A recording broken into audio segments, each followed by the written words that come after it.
Hello, everyone. I don't know why I always laugh when this starts, but I think I think it's going to stay. Um, okay, so today I'm going to be previewing the Juddmonte International. That's my favourite race of the year. It's a race that I've been going to for the last 3 years in a row, and I think it's a good part of the season where you understand the form.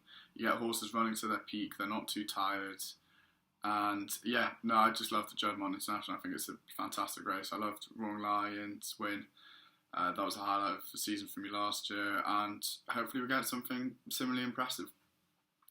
So to start with, looking at the weather, it is currently raining, I think, all over the country, probably in York as well.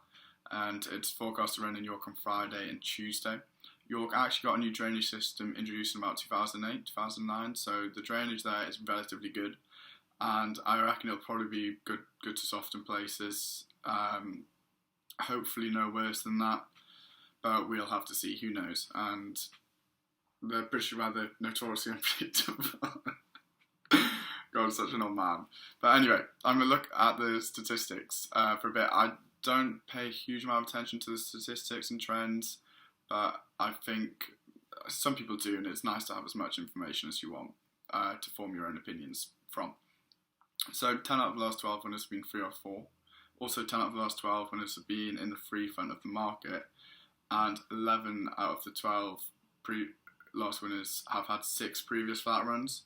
So the first stat is concerning for Crystal Ocean backers, being a 5-year-old. And the third stat I gave you is concerning for King of Comedy, given that he's only had 5 runs. But yeah, okay, so take from that what you will. I'm going to go straight into the horse at the front of the market, Crystal Ocean. And I think if he turns up at his best, he wins. He'll be very, very hard to beat if he turns up at his best. I think him and Magical are the 2 best potential runners in the race by a long way. Crystal Ocean is a very consistent horse. He had a hard King George recently, but he is a very consistent horse, and he can win on varying grounds over varying trips. He's done it at 10 and 12. So yeah, he looks a really strong favourite. The thing that does concern me about Crystal Ocean ever so slightly is that last year he had a very similar preparation going into... Well, he had the same start of the season, essentially. He had a really hard race in the King George after 3 previous runs. And after the King George, Michael started to give him a bit of a rest. Born back in the September Stakes on the all-weather. And coincidentally, he took on Enable there, but I'm not sure that would have been in Stouts. I don't think Stout would have been expecting that to happen. So that tells me that maybe typically Crystal Ocean would prefer to be on a break here and having an easier comeback. So maybe he could be slightly vulnerable, but if he's turning up, he could be at his best. We'll see. King of Comedy is second in the market. His only losses, he was visually impressive without winning in the St James Palace Stakes. And he will get Frankie on board, but I've done a bit of a deep dive into his breeding, and I am not certain he will get the trip. Don't think he'll stay, to be honest with you. It's an extended 1 mile 2, and I don't think he's worth 3 to 1, especially with a horse like Crystal Ocean at the front of the market. So yeah, King of Comedy, not for me. Next horse is Magical. The question is whether Magical will go or not. I am very much hoping she will. She has had her rest since a valiant second in the Eclipse, where she's probably a bit worn out. She managed to get close to Enable, and she finished ahead of the rest, which had some decent 10th furlong horses in. She also came a length behind Crystal Ocean in the Prince of Wales Stakes, and it is very much worth remembering that Frankie won that race tactically against Ryan Moore. Frankie was able to latch on to the O'Brien, pacemaker. So Magical wasn't ideally where she would be sat. And then when Frankie hit the front, Magical had a tough journey getting past her. Frankie slightly drifted across in front. So the winning distance in the Prince of Wales Stakes, I don't think would be as significant. Especially if Magical comes here fresh, she breaks well, she gets on the toes of the pacemaker. I think she could be good value if she turns up. But the question again is she going to turn up? It looks like her main aim is going to be the Irish Champion Stakes. So will she need the run? Alex Firth reminds me of that. And also, will she go?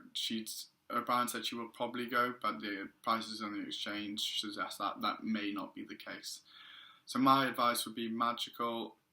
If she turns up and she's 4-1 backer, and if she turns up and you get some, and there seems to be a bit of support for her, sort of in a typical Ballydoyle manner, I'd definitely get involved, because going there fresh against who should be a worn-out Crystal Ocean, I think Magical is a really good prospect. Another, which unfortunately the horse I'm about to move on looks like the main focus for the O'Brien yard in this race, and that is Japan. He's come in for a lot of support now, given O'Brien said this is where he's probably going to go. He's now 4-1, and I'm hoping he gets a bit shorter on the day, and I will probably take him on. Well, as in literally lay him. I don't think he's got a chance of coming near Crystal Ocean. His winner, France, Jalmoud, was in behind. He came 7th of 9th in a Group 3 at Goodwood. His winner, Ascot, Bangkok, was in second. He came 6th of 8th in his last race at York, about 8 lengths behind Alarcon. Another horse that was 5 lengths back in France, and then went on to come only 3rd in a listed race in France. So I think what he's beating is essentially crap. I think at 4-1, he's a terrible bet, and I really wouldn't recommend anyone getting on. The next horse, I think, will be some of the sort of shrewdies playing the race. He might be overlooked because he's not as sexy as some of the other horses, and that's Alarcon. He's a course and distance winner, winning on good to soft, beating a Dabe, which could be very similar circumstances to what we get in the Juddmonte. And I just don't think he's good enough. I think he's a Group 2 horse, and I think he'll be outclassed against Crystal Ocean. He got the run of the race last time, beating a Dabe, and yeah, I don't think he'll repeat that performance, especially not with some O'Brien pacemakers in the mix, and it'll probably be a lot more tactical affair. So yeah, Alarcon's not for me. Cheval Grand, the Japanese horse, they are probably hoping for a replica of Goodwood in the Nassau Stakes, where they got a G1 winner over a Group 1 winner over a mile 2.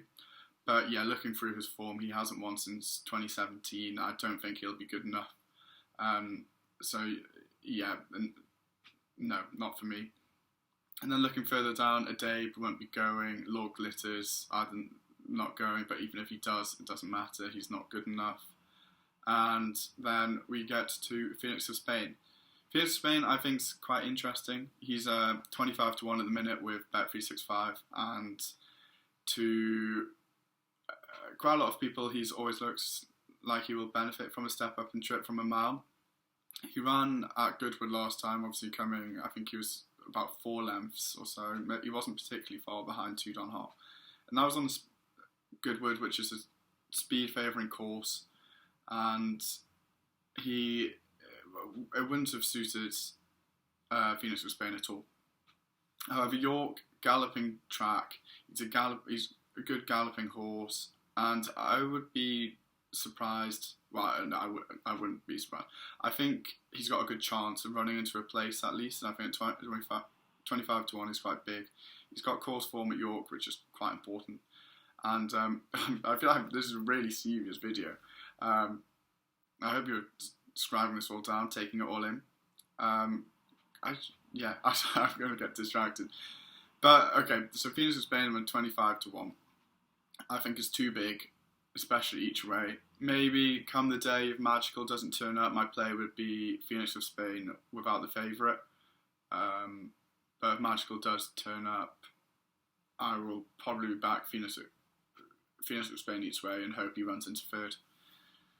So yeah, that is my rundown of the Juddmonte. To conclude, magical if she turns up and there's support for her.